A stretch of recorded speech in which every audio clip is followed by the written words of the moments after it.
Me pareció recibir una queja al final del episodio de la semana pasada. Esto no puede quedar así.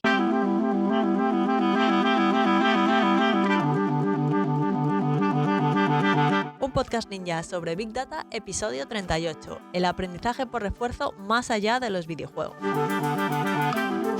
Muy buenos días y bienvenidos a un nuevo episodio de un podcast ninja sobre Big Data. El podcast en el que hablamos de analítica de datos, de machine learning, de inteligencia artificial y de todo lo relacionado con el Big Data y el mundo de los datos.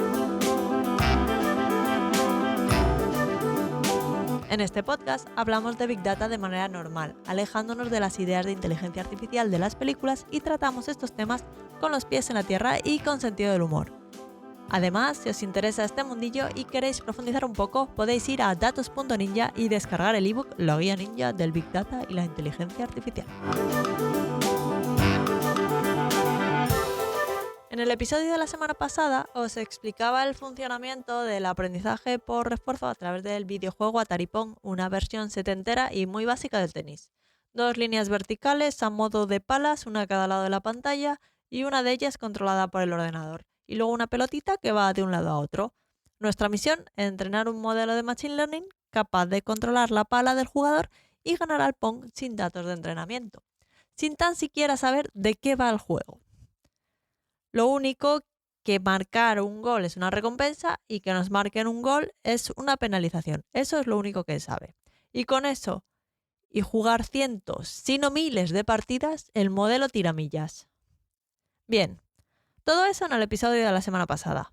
Pero en el de esta semana vamos a ver otros usos un poquito más útiles que los videojuegos del aprendizaje por refuerzo. Por ejemplo, una de las aplicaciones más esperadas del aprendizaje por refuerzo, especialmente por parte de aquellos que tienen un Tesla y que esperan el más que prometido coche completamente autónomo. Sí, ninjas del Big Data, de la inteligencia artificial y de la vida, el coche autónomo es una aplicación del aprendizaje por refuerzo, que la semana pasada pues ya os explicaba con un simple juego del Pong.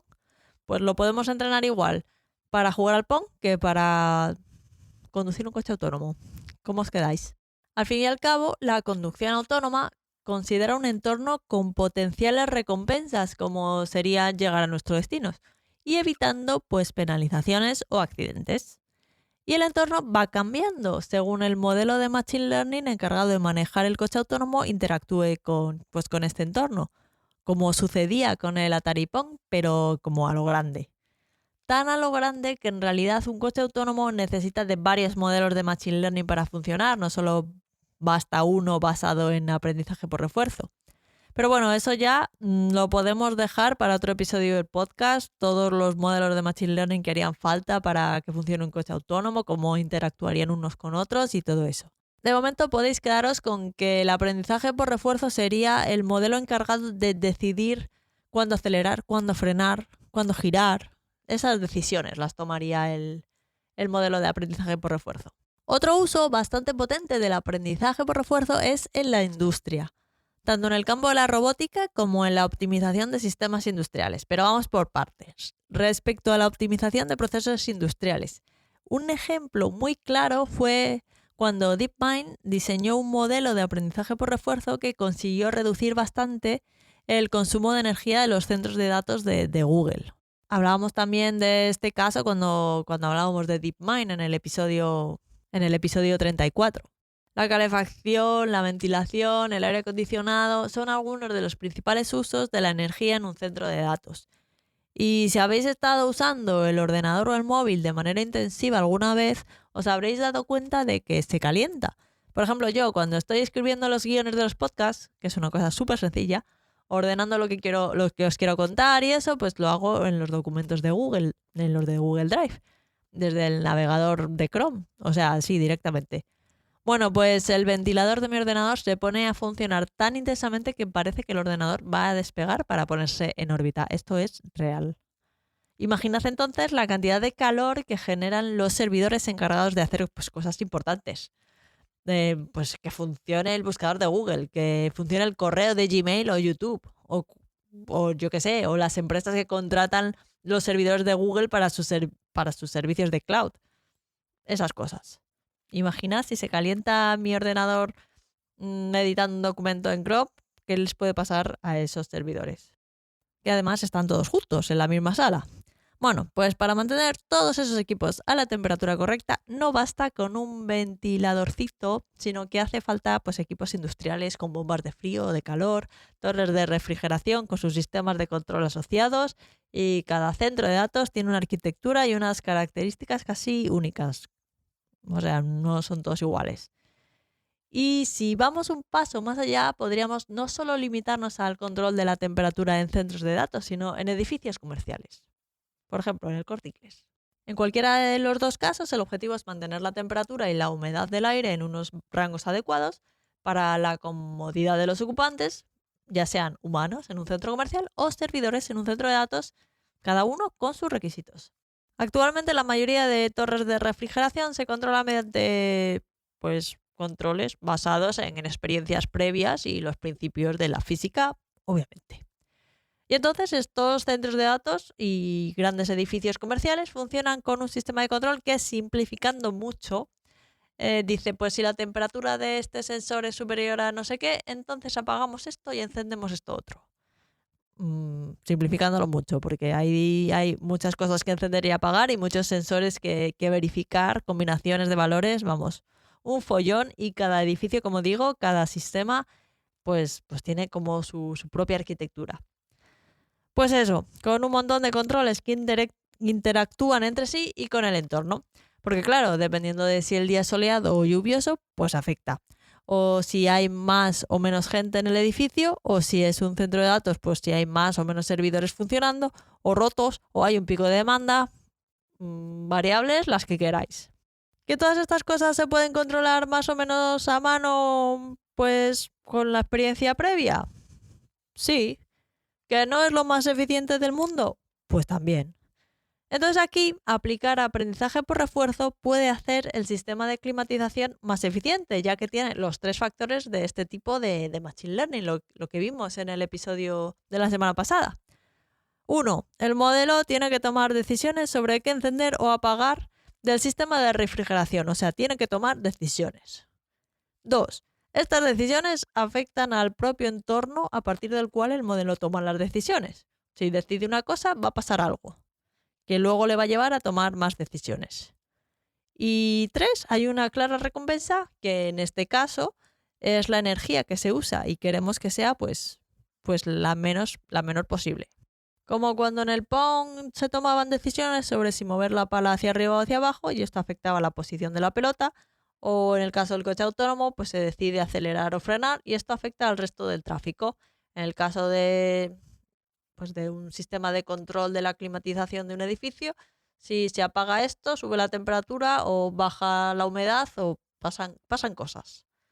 Así que os podéis imaginar que si intentamos entrenar un modelo de aprendizaje por refuerzo como este desde cero, de la misma manera que explicaba con el videojuego del Pong, nos podemos eternizar hasta dar con la primera recompensa.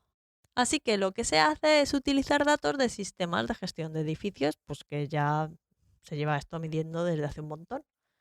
DeepMind publicaba hace poco, en diciembre de 2022, los resultados de utilizar aprendizaje por refuerzo en la climatización de edificios comerciales, en los que conseguían mejorar la eficiencia energética entre un 9 y un 13%. Pero como decía en el episodio de la semana pasada, en el aprendizaje por refuerzo hay que ser muy capaces de abrazar el fracaso.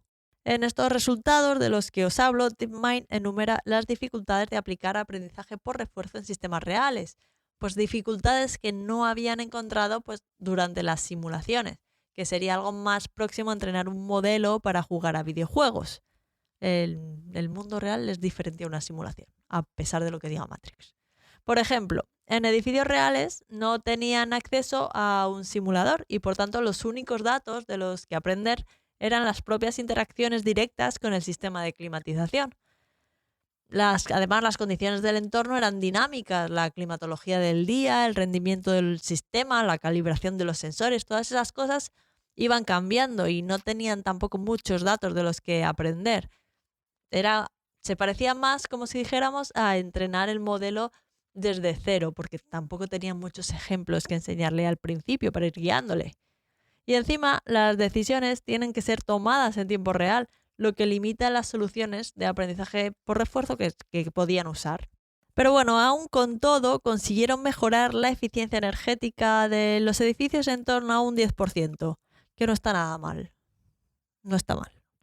Y respecto a la robótica, que era el otro de los campos de los que hablábamos en la industria, podemos ver el paralelismo entre cómo funciona el Atari Pong mediante aprendizaje por refuerzo y cómo debería de funcionar un brazo robótico, por ejemplo.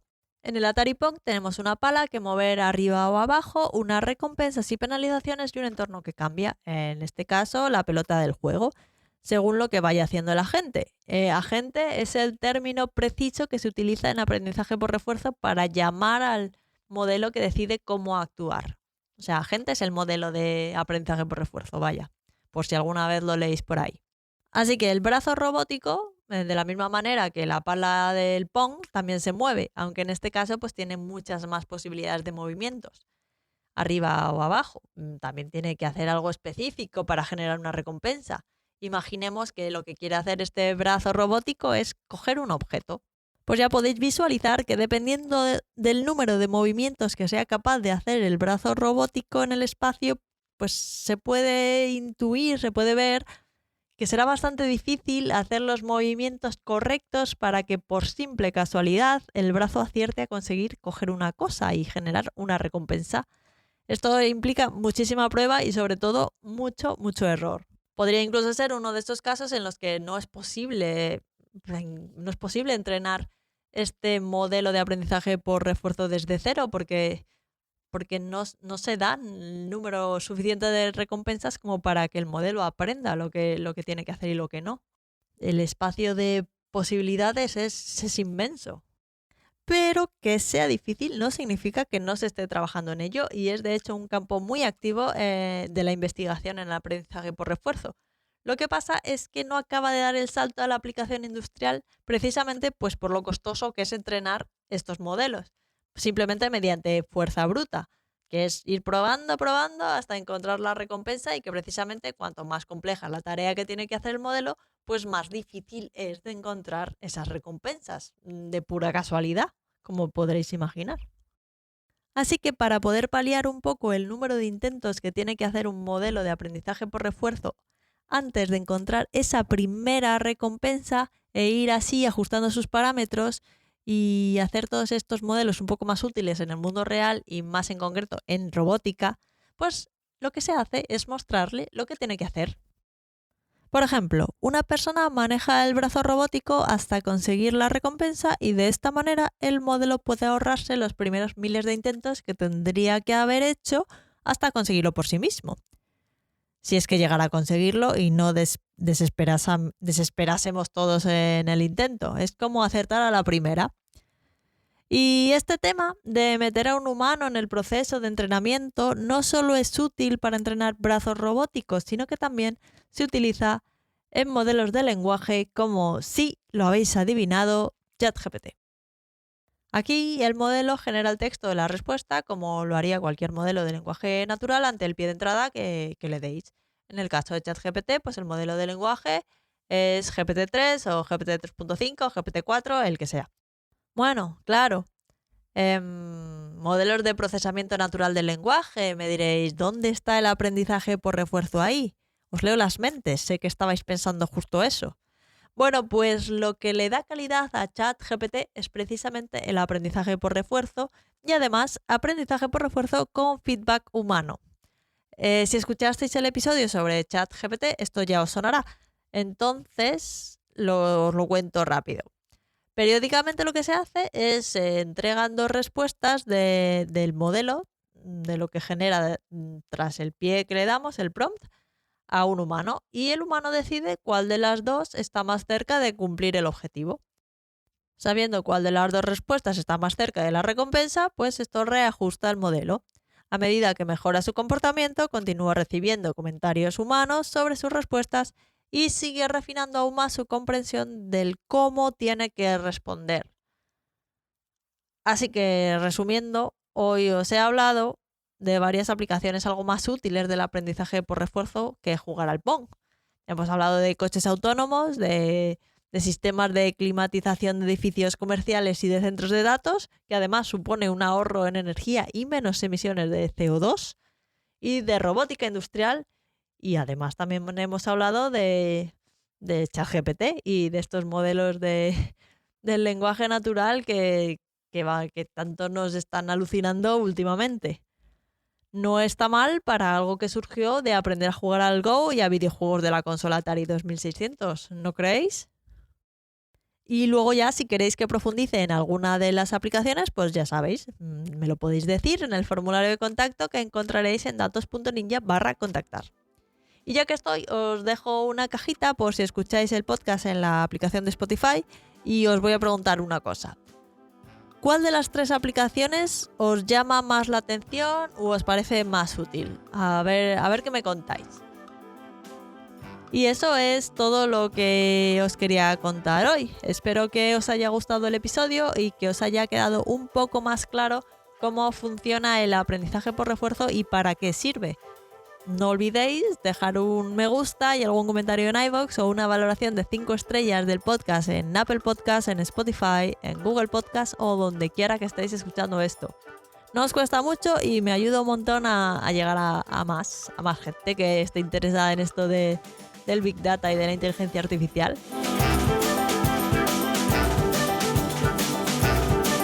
Y si tenéis cualquier duda o pregunta, recordad que podéis contactar conmigo a través del formulario de contacto en la web datos.ninja/contactar. Y nada, que muchas gracias por estar al otro lado y nos escuchamos en el próximo episodio de un podcast ninja sobre Big Data. Feliz semana y hasta el próximo episodio.